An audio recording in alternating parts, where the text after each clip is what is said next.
Hello, this is Tony Heller from RealClimateScience.com, setting the record straight about climate. Many current news stories start out with the words, scientists say. It's an appeal to authority, and the intent is to get you to turn off your brain and believe anything they say. Let's look at a sample of some of those articles. The Weekend Australian, September 5th, 2012. Enjoy snow now. By 2020, it'll be gone. Environmental researchers say the end of Australia's ski culture is in sight, despite Victoria and New South Wales experiencing one of their best snow seasons in almost a decade. In other words, never mind what you see out your window, we know better. We're scientists. Well, they better hurry up with their predictions because they've only got a few more weeks, and people in Australia are going to be skiing at least through mid-October. This recent picture from Australia doesn't look so much like the end of snow. Here's another one from the Sydney Morning Herald from 2008, predicting a permanent drought in southeast Australia. January 4th, 2008. It may be time to stop describing southeastern Australia as gripped with drought and instead accept the extreme dry as permanent, one of the nation's most senior weather experts warned yesterday. Perhaps we should call it our new climate, said the Bureau of Meteorology's head of climate analysis, David Jones. And then 2 years later, Australia was so wet, it was causing global sea level to drop. So did David Jones at BOM learn anything from this? No, he's doing exactly the same thing with the current drought. Climate alarmists seem to be incapable of learning anything from their mistakes. February 12, 2012. Drought may be the new norm for the UK, says Environment Secretary. The UK was flooded a few weeks later. The Independent, Monday, March 20th, 2000. Snowfalls are now just a thing of the past. They quoted David Viner from the Climatic Research Unit as saying, children just aren't going to know what snow is. Well, I got caught in the Robbie Burns night blizzard of 2003 in Cambridge when there were 11,000 cars stuck on the M11 in deep snow. A lot of children were seeing snow that night. It was very cold and was lucky nobody froze to death. Most of these need no explanation, so I'm just going to run through them pretty quick. The Independent, May 2004, why Antarctica will soon be the only place to live. Antarctica is likely to be the world's only habitable continent by the end of the century if global warming remains unchecked. The government's chief scientist, Professor Sir David King, said last week. The Telegraph, October 2008, climate change study predicts refugees fleeing into Antarctica. The Guardian, February 2004, Pentagon tells Bush climate change will destroy us. Britain will be Siberian by the year 2020. Nuclear conflict, mega droughts, famine, and widespread rioting will erupt across the world, all in the next few weeks. New York Times, February 2014, the end of snow. New York Times, December 2006, endless summer. It goes hand in hand with polar bears dying in the Arctic as the sea ice shrinks. Washington Post, March 2012. Could cherry blossoms one day be blooming in winter? That could mean a bloom process that begins in January and a blooming period in February instead of March. Cherry trees blooming in Washington, D.C. in February? What are these people smoking? BBC, December 2007. Arctic summers ice-free by 2013. In the end, it will just all melt away quite suddenly, Professor Peter Wadhams, Cambridge University. Sierra Club, why Arctic sea ice will vanish in 2013. The Guardian, July 2013. Ice-free Arctic in 2 years heralds methane catastrophe. Scientist. January 1979. Stephen Schneider of the National Center for Atmospheric Research and Robert Chen of MIT predicting 15 to 25-foot rise in sea level. And it will start before the year 2000. May 1st, 1983, because of man-made global warming trend, world sea level over the next several decades could reach heights unprecedented in the history of civilization, says the draft of a major study by the U.S. Environmental Protection Agencies. The seas, which have been relatively stable during the last 6,000 years, could rise anywhere from a few feet to more than 10 feet. Large parts of the Gulf Coast and Florida would be underwater. Well, it's almost 30 years later, and I'm pretty sure Florida is still there. Canberra Times, January 1988.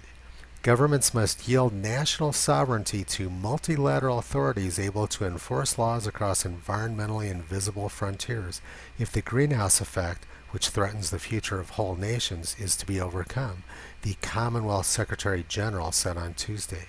A Commonwealth expert group set up to look at climate change estimated there was a 90% certainty that sea levels would rise by between 1 and 4 meters by the year 2030. So unless we all immediately adopt global communism, sea level is going to rise like 15 feet in the next 10 years. Canberra Times, September 1988. The Maldives to be completely drowned within 30 years. That would be last year. The Saudis seem to have a different opinion as they're investing $10 billion in the Maldives right now. Guardian 2010. Sometime in the next decade we may pass that tipping point which would put us warmer than temperatures that Greenland can survive. The fallout would be felt thousands of miles away from the Arctic, unleashing a global sea level rise of 23 feet, 7 meters, Ellie warned. Wow, 23 feet of sea level rise by the year 2020. That sounds terrible. Washington Post, July 1971. U.S. scientist sees new ice age coming. The world could be as little as 50 or 60 years away from a disastrous new ice age, a leading atmospheric scientist predicts. Dr. S.I. Rasool of NASA and Columbia University says that. 50 years from 1971, that puts us just a year away from a new ice age. Science News, March 1975, the ice age cometh. There it is, there's the glaciers plowing through downtown Manhattan. Time Magazine, June 1974, another ice age. Telltale signs are everywhere. June 30th, 1989, grim forecast. A senior environmental official at the United Nations, Noel Brown, says entire nations could be wiped off the face of the earth by rising sea levels if global warming is not reversed by the year 2000. June 2017, 4 years to save the Earth. 2020 is the deadline to avert climate catastrophe, experts claim in chilling commentary. October 6, 1970, Paul Ehrlich of Stanford University. The oceans will be dead as Lake Erie in less than a decade. America will be subject to water rationing by 1974 and food rationing by 1980. March 1977, the Carter administration predicted the world would run out of oil during the first decade of the 21st century.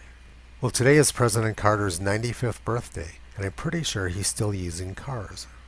December 1923, Glacier National Park to be ice-free in another 25 years. That would be 1948. Well, apparently that didn't happen because in 1952, scientists predicted that Glacier National Park would be ice-free in 50 years. Well, apparently that didn't happen either because in 2009, scientists predicted that Glacier National Park would be ice-free by the year 2020. Well, that's not going to happen, so now the New York Times is predicting that Glacier National Park will be ice-free by the year 2044. That's almost a century past the original forecast date. This is what Glacier National Park looks like today. They had one of their coldest winters on record last year, and this year's winter is starting extremely early. Somehow I don't think National Geographic is going to get their prediction right that it will be ice-free in the next few weeks. Climate is cyclical. Here's a record of droughts and floods in Australia starting back in the year 1789. 1789 drought, 1791 drought, 1797 drought, flood, flood, flood, flood, flood, flood, slight drought, flood, severe drought, flood, flood, slight drought, flood, flood, flood, slight drought, flood, severe drought, flood, flood, flood, slight drought, extreme drought, extreme drought, extreme drought. Climate alarmists have long-term memory issues, and they look at whatever the current weather is and assume that's the trend that's going to go on forever. But the reality is that drought is always followed by flood, and flood is always followed by drought. And the other reality is that some people have a need to get hysterical about everything they see going on around them. Here's an article from 1846 on the change of climate.